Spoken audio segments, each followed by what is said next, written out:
Дальний восток России – это край контрастов, где северная тайга встречается с южными джунглями. Здесь, среди скал Сихотэ-Алиня и непроходимых кедровых лесов, время словно замедляет свой бег. В зимний период, когда температура опускается до -40, а ледяной ветер пронзает до костей, кажется, что жизнь здесь невозможна. Но именно в этом суровом краю обитает самый крупный, самый северный и, пожалуй, самый величественный представитель кошачьих на планете – амурский тигр. В отличие от своих бенгальских сородичей, этот зверь – настоящий атлант холодных широт. Его оранжевый мех гуще, а под кожей скрывается 5-сантиметровый слой жира, спасающий от ледяного дыхания Арктики.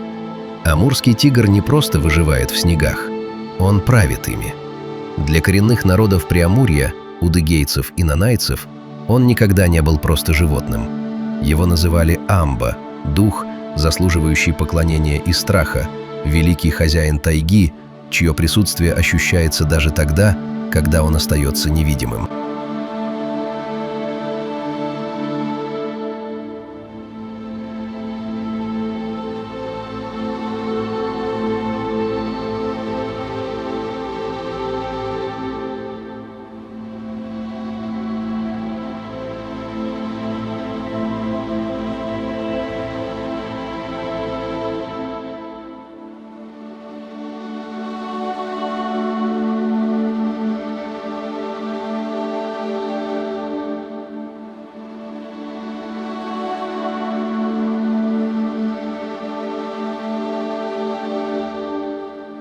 Природа создала амурского тигра как идеального охотника.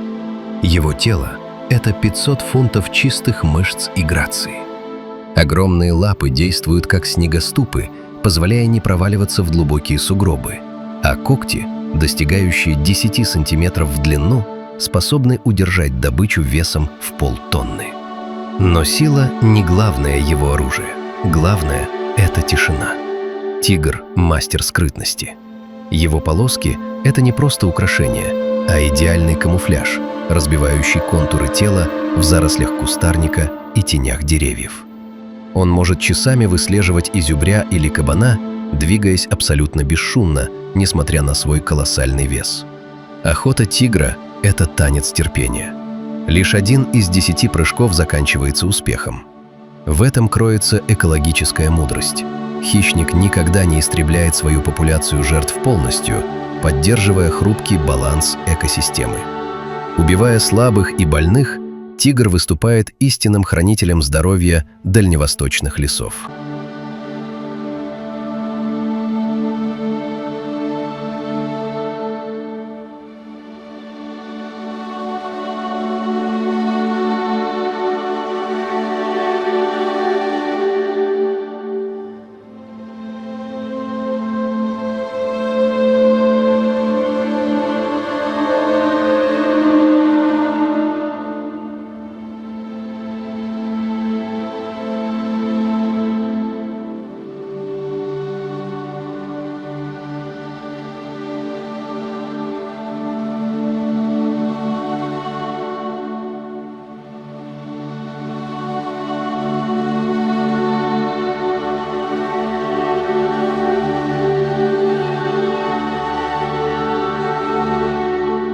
Жизнь амурского тигра – это жизнь одиночки.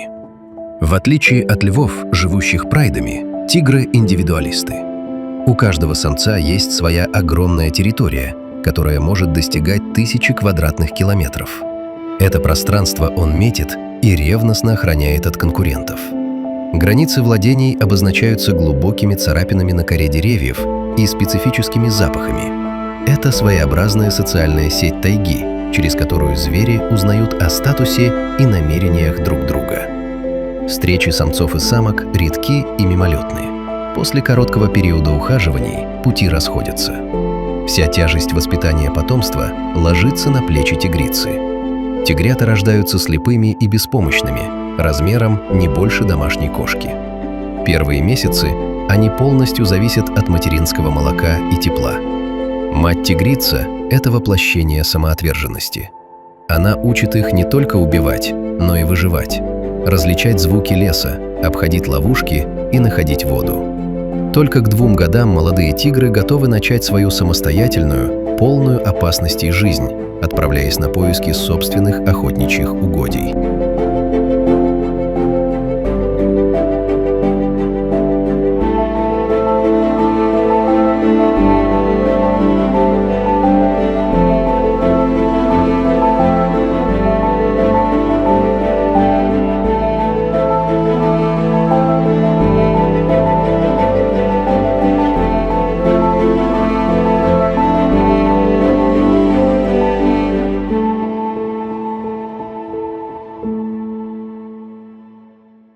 История амурского тигра в 20 веке – это хроника трагедии и чудесного спасения. В 1940-х годах человеческая алчность и бездумное освоение тайги привели вид к катастрофе. Бесконтрольная охота и вырубка лесов сократили популяцию до критической отметки. В дикой природе осталось всего около 30-40 особей. Зверь стоял одной лапой в небытии. Советский Союз стал первой страной в мире, взявшей тигра под полную государственную охрану в 1947 году. Это было смелое и беспрецедентное решение. Десятилетия строжайшего запрета на охоту, создание заповедников и борьба с браконьерством принесли свои плоды. Тигр начал медленно возвращаться. Сегодня на Дальнем Востоке России обитает более 600 особей. Это одна из самых успешных историй спасения исчезающего вида в истории человечества. Однако угроза не исчезла полностью. Лесные пожары, сокращение численности копытных и нелегальный спрос на дериваты тигра в восточной медицине по-прежнему заставляют экологов быть в постоянном напряжении.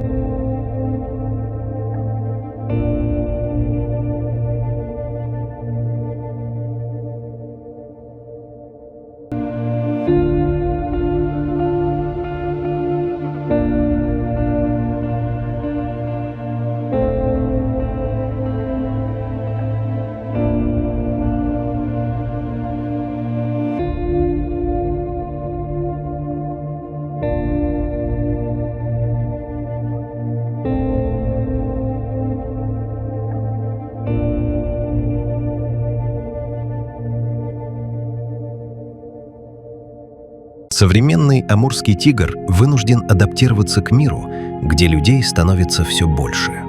Конфликты неизбежны, когда границы тайги и человеческих поселений размываются. Тигры выходят в дорогам, иногда нападают на домашний скот, вызывая страх у местных жителей. Но здесь важно понимать, тигр никогда не ищет встречи с человеком ради агрессии. Чаще всего в конфликтах виноват сам человек или болезнь животного. Сегодня ученые используют самые передовые технологии для изучения полосатых соседей.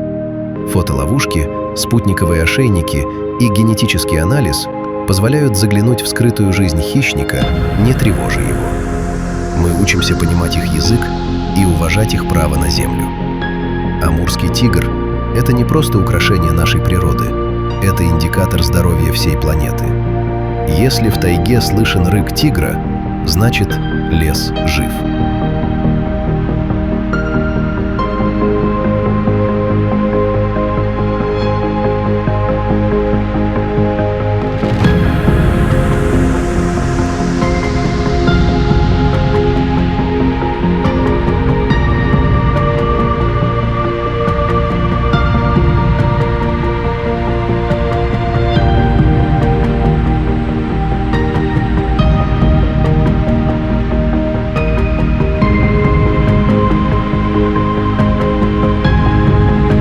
Закат окрашивает вершины сопок в багряные тона. Где-то там, в густых сумерках, желтые глаза внимательно следят за миром. Амурский тигр остается символом того, что мы еще можем исправить свои ошибки. Его мощь, его красота и его стойкость напоминают нам о величии дикой природы, которую невозможно полностью подчинить, но которую необходимо сохранить. Мы не просто делим с ним территорию, мы делим с ним будущее. И пока по заснеженным тропам Приморья ступает этот великий кот, в нашем мире остается место для настоящей первозданной магии. Сохранить тигра значит сохранить частицу собственной души, ту неразрывную связь с землей, которая делает нас людьми.